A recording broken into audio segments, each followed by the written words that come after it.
So, how to commute from Turbina going to Batangas?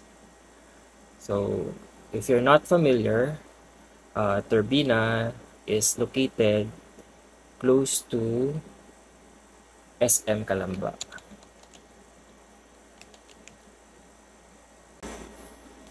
Okay.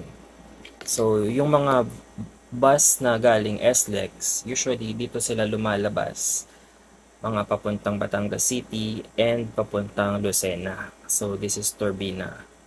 So, the bus terminal is located here. So, you can ride either sa DLTV, Jackliner, or yung Alps nandito sa may malapit sa may Philtranco Terminal.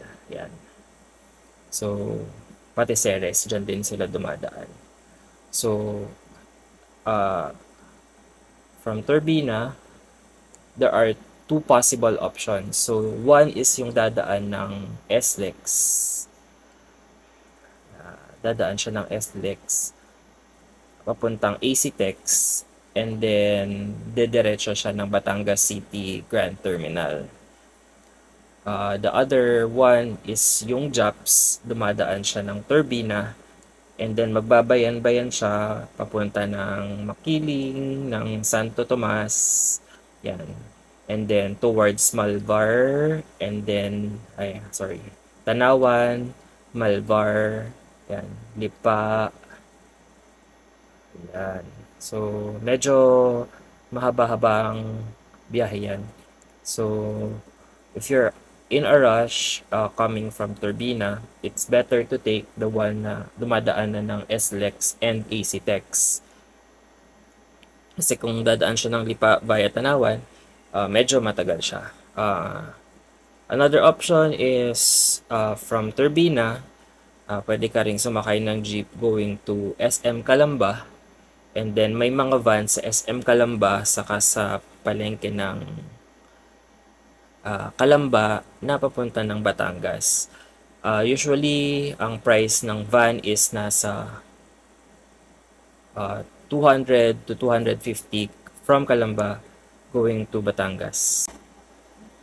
Yan. So, Calamba going to Batangas.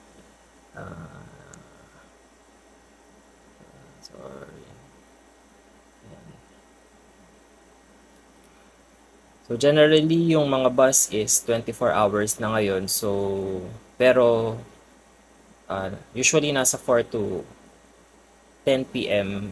Yan yung karamihan ng mga bus going to Batangas.